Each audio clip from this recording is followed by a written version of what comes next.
Welcome to The Pulse, where we delve deep into the issues and ideas that are shaping the future of education. I'm your host, Rick Surrency, Superintendent of the Putnam County School District, and each week we'll be talking to teachers, administrators, and other experts in the field about the latest trends, best practices, and most pressing concerns in education. Whether you're a teacher, a parent, or just someone who cares about education, this podcast is for you. So sit back, relax, and let's dive into the pulse.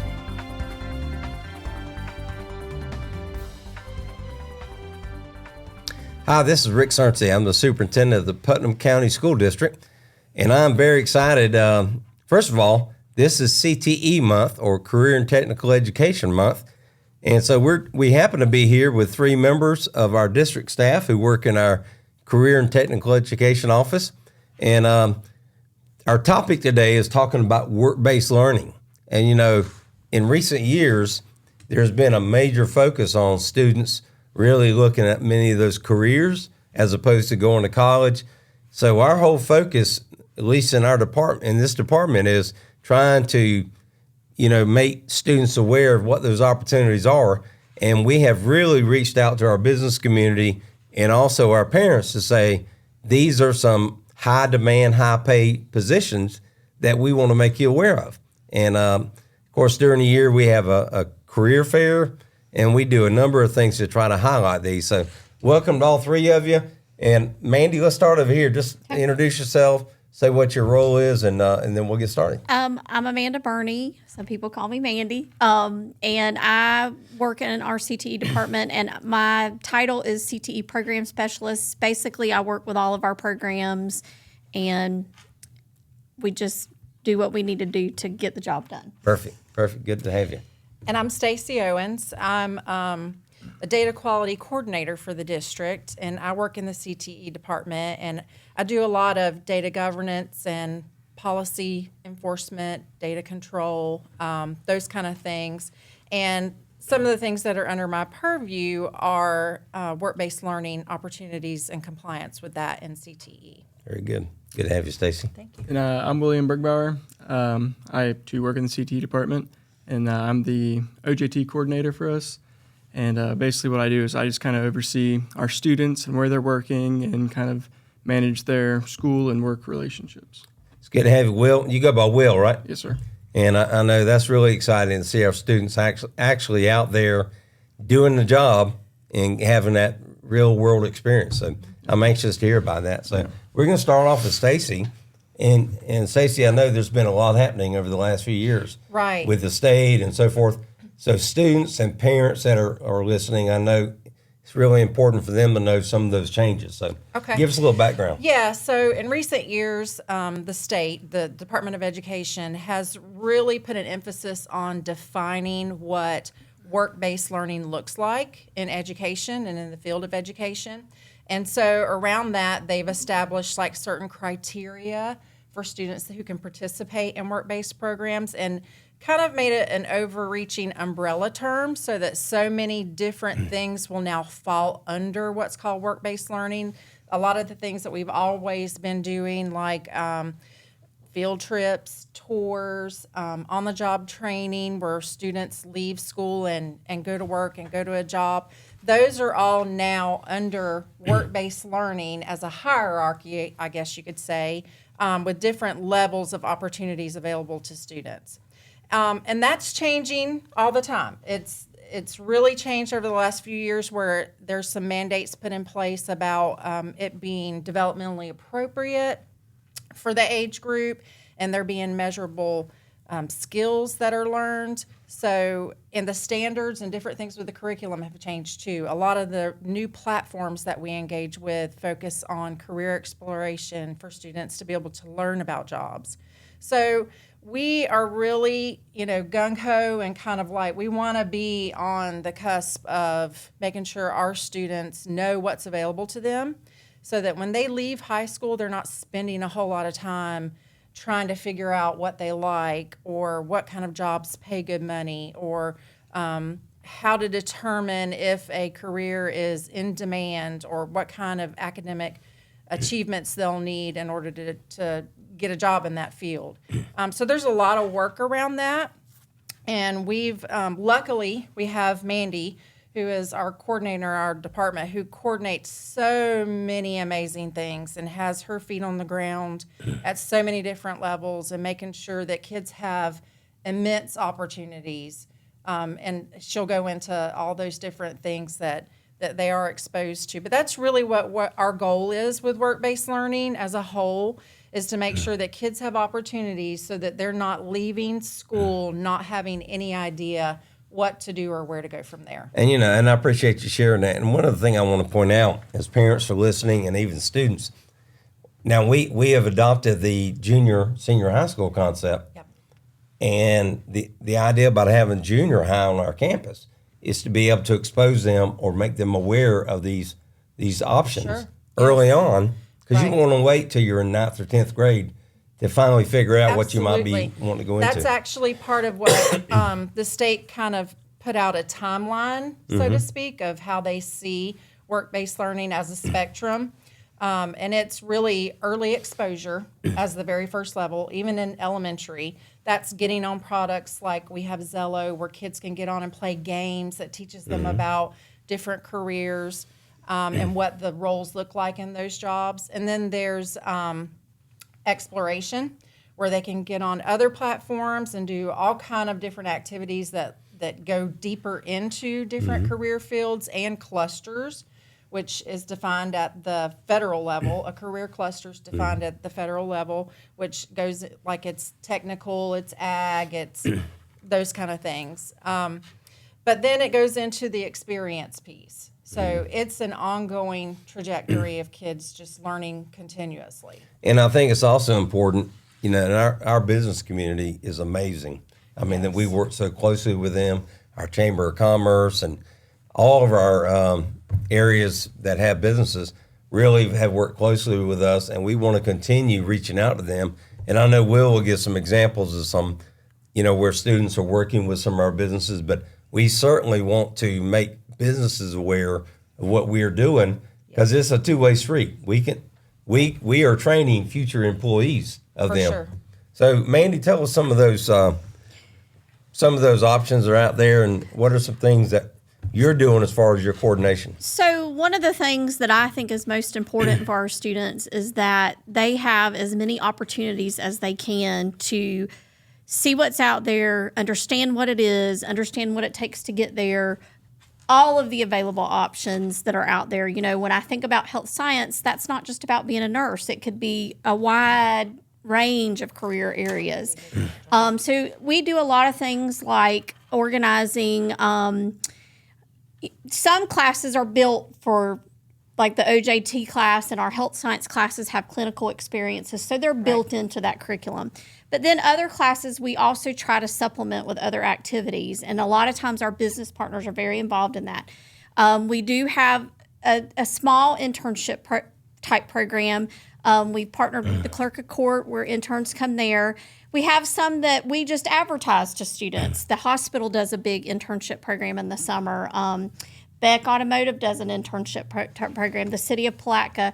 We would love to have more of that. So if you are interested as a business partner in offering something, please contact us, and we will work on. We can advertise it, or you can go through us. However you want to do it.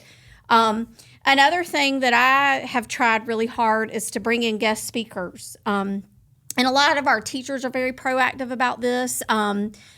For example, we did a great partnership with the hospital last year, where a department came every month to those health science classes, and they would bring all kinds of props, and they would talk about all of the jobs in that particular area. That you could be, from something that you could walk out of high school to get to something you might have to have an advanced degree or even a PhD to be able to do, and everything in between. The kids loved those. They were amazing. It made me want to change my job every single one I went to. And then we will take them on tours. We'll go to places like the hospital, where they got to see everything from maintenance to radiology to surgical and everything in between. We'll take kids to VACON, and they get to see every department there. Last year, we did a really cool experience with Veritas Steel, where they wanted seniors to come in and do mock interviews. So their upper level management did the interviews with the students. The students had to come in prepared. They did a little tour with them to kind of show them what they Work do. on those soft skills. They talked about their policies and procedures and what the expectation is to get hired. And they did real interviews with those students. So that was a really cool experience. We try to just really give experience. Some experiences, like I said, like the clinicals, are built into the program. 5 Star is another example of that, where our students are trained to work in the bank. They go in the summer and work for. And they learn for interesting, 2 I'm weeks. actually going to have another podcast with 5 Star. They go to the bank in the summer for 2 weeks, and they learn, and then they basically have a job. And then when school starts, they work in the bank at the school, and they work at the bank outside of school on weekends and after school. And then another job they have is that they are like the experts on financial education. So they have to go out and do, they have to go out to other classes and teach them things like budgeting 101 and, making good financial decisions. So, all of these experiences and programs are set up to give kids some real world experience, to meet people that are in these jobs already, that can tell them what the outlook is in that career field, where the need is in that career field, and just give them lots of opportunities and ideas. And one of the things I love about it is we do a lot in our local community and surrounding areas. So I don't have to leave my hometown to have a good job or to go into this field. Now, I may go to a school somewhere and learn and do some experience somewhere else, but I could come back and do it here. And so that's one of our other big things. Well, for example, and I know Will's here, and Will is hands-on and works. You literally go out and visit some of these places, right? Yes, sir, I do. So tell us about some of your experiences and just some examples of what you deal with on a day-to-day basis. Yeah, absolutely.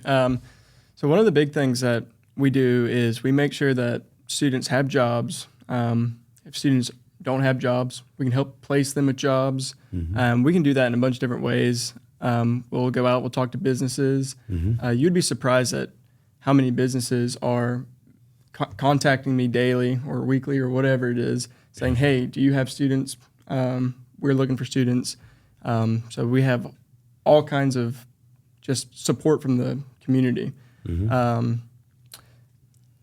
On the student side, it's really nice for them to be able to maintain their education and get out to work, because a lot of these students, they don't have the luxury of not working in high school.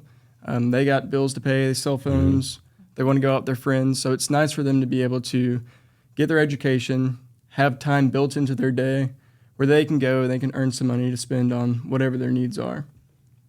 So that's kind of stuff that we're working through with OJT and kind of just like the feet on the ground kind of operations of it. Some really cool things that have come to fruition throughout this is, I'll brag on one student in particular, but he is a student that was in our fire school at Placa High School. He's been in it the past 3 years, and he's a senior now. They offered him a kind of like a paid part-time position there with them, and he was able to kind of butt that in with his OJT, so he can be enrolled in the fire school, be enrolled in OJT, where he's getting paid to go work for his job, and that's what he wants to do for the rest of his life. I've known him since he was a freshman, and that is all he has ever talked about. And it's really nice for him because he's getting not only the education, but he's getting extra time for his career. Coming from a similar... And getting paid for it. And getting paid for it. Coming from kind of like a similar career path, when I first got out of high school, that academy life is not for everyone. So for him to be able to get hands-on experience and then be able to be in the firehouse and see kind of like the personal relationships that are happening in the firehouse, I think it's just a super, super great thing for him personally. Kind of a culture thing that Absolutely. Right. it's a little different than maybe going off to college. I mean, you're actually interacting with adults and people you might be working with and all that. It's a totally different environment. So I know there's a little transition there. Yeah, absolutely. Yeah. And I really appreciate that, Will. And I know that there might be some businesses out there that are watching that might think, hey, you know what? I could use some of these students to come. And, if a business is interested in do that, who should they contact or what should they do? My office is at Placa High School, so they can call up there and they can get you transferred to me, or you could call the CTE department at the county office and then get you in contact. And we'll put both numbers up here on the screen, and then and put your names there too. And if you're a business or you're a parent or a student, you have any questions at all, we want you to be able to reach out. And even if you're a junior high student, I mean, you may want to go ahead and talk about what are some classes I could be taking now to prepare me for these To help career open pathways. up your schedule Right. for when you are a senior, so you can have more time Planning, in OJT. planning Right. for it. One of our goals this month, our theme this month is career exploration, and we have asked each of the schools to do some kind of activity with their middle school students where they get to see what is available there at the school as they move into high school. And, you know, what do those opportunities mean for them in the future, like, you know, beyond high school. So that is our big theme this year for CTE month, is to do career exploration. You know, going back to why businesses might be interested in this, and I remember, and I was thinking about this when you were talking. A lot of businesses now are experiencing a lot of retirements.